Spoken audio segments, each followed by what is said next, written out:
എല്ലാവർക്കും പവിത്ര എപ്പിസോഡിലേക്ക് സ്വാഗതം.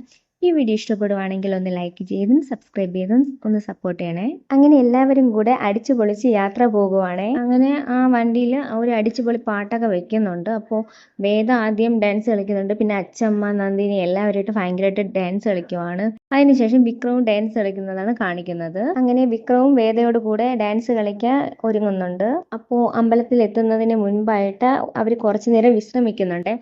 അപ്പോൾ എല്ലാവരും സന്തോഷത്തോടു കൂടിയൊക്കെ അവിടെ ഇരിക്കുവാണ്. ആ സമയത്ത് സുധാരൻ മാഷ് മാത്രം മാറിയിരിക്കുവാണ്. അപ്പോൾ അച്ഛനെ നടുക്ക് നിർത്തിയിട്ട് എല്ലാവരും കൂടെ ഡാൻസ് കളിക്കുകയാണ് ചെയ്യുന്നത്. വിക്രമും വേദയും അച്ചമ്മയും ശ്രീജയും എല്ലാവരുമായിട്ട് ഭയങ്കരമായിട്ട് സന്തോഷത്തോടു ഡാൻസ് കളിക്കുന്നുണ്ട്. തൽക്കാലത്തേക്ക് എല്ലാവരുടെയും വിഷമവും പരിഭവവും എല്ലാം മറന്നുകൊണ്ട് അവർ ഭയങ്കരമായിട്ട് എല്ലാവരും അടിച്ചു പൊളിക്കുവാണ്. ഡാൻസും കാര്യങ്ങളൊക്കെ കഴിഞ്ഞതിന് ശേഷമാണ് എല്ലാവരും അമ്പലത്തിലേക്ക് എത്തുന്നത്. അമ്പലത്തിൽ എത്തിയതിനു ശേഷം വിക്രവും വേദയും പരസ്പരം മാലയിടുന്ന ചടങ്ങാണ് നടക്കുന്നത്.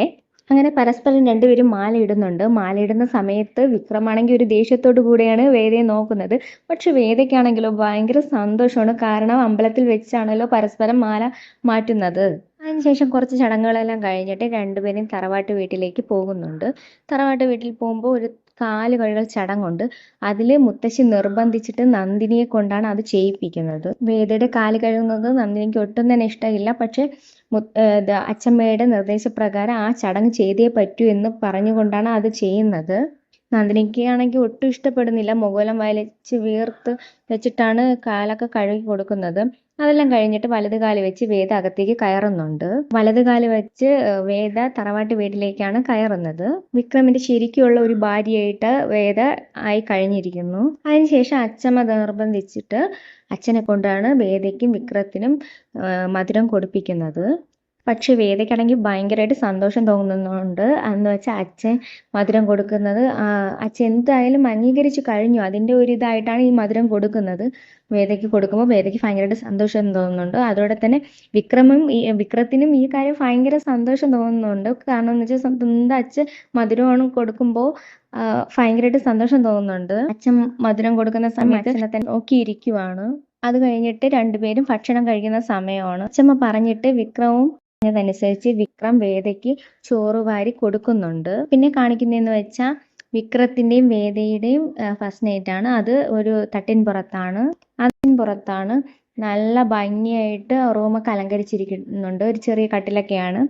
അപ്പോൾ നല്ല രീതിയിലുള്ള ഒരു ആദ്യ രാത്രിയാണ് വേദയ്ക്കും വിക്രത്തിനും അച്ചമ്മ സമ്മാനിക്കുന്നത്. മണിയറയിലേക്ക് അച്ചമ്മയും നന്ദിനിയും ശ്രീജയും എല്ലാവരുമായിട്ടാണ് കൊണ്ടുപോകുന്നത്. നന്ദിനിക്ക് ഇത് ഒട്ടും താല്പര്യമില്ല. അച്ചമ്മയുടെ നിർദ്ദേശപ്രകാരമാണ് ഇത് നന്ദിനി വേദയെ മണിയറയിലേക്ക് കൊണ്ടുപോകാൻ വരുന്നത്. അങ്ങനെ റൂമിലെത്തി കഴിയുമ്പോഴത്തേക്ക് വേദ ഭയങ്കര സന്തോഷത്തിലാണ്. പക്ഷെ വിക്രത്തിനാണെങ്കിൽ ഭയങ്കര ദേഷ്യമാണ് ഇതൊക്കെ കാണുമ്പോൾ. അതിനുശേഷം വിക്രം വേദയോട് ചോദിക്കുവാണ്, "ഓ, നീയും ഒരുങ്ങിക്കെട്ടി വന്നിരിക്കുന്നോ ആദ്യ രാത്രിക്കെന്നും പറഞ്ഞ്."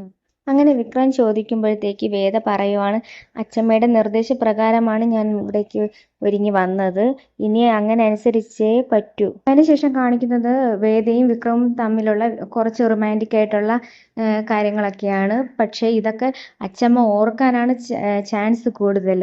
അതിനുശേഷം കാണിക്കുന്നത് വേദ നിലത്തും വിക്രം കട്ടിലുമായിട്ടാണ് കിടക്കുന്നത്. ചെറിയ കട്ടിലാണ് കേട്ടോ. അതുകൊണ്ട് തന്നെ വിക്രം പറയുവാണ് വേദയോട് താഴെ നിലത്ത് കിടക്കാൻ വേണ്ടിയിട്ട്. പക്ഷെ അവർക്ക് ആദ്യരാത്രിയായിട്ടൊന്നുമില്ല.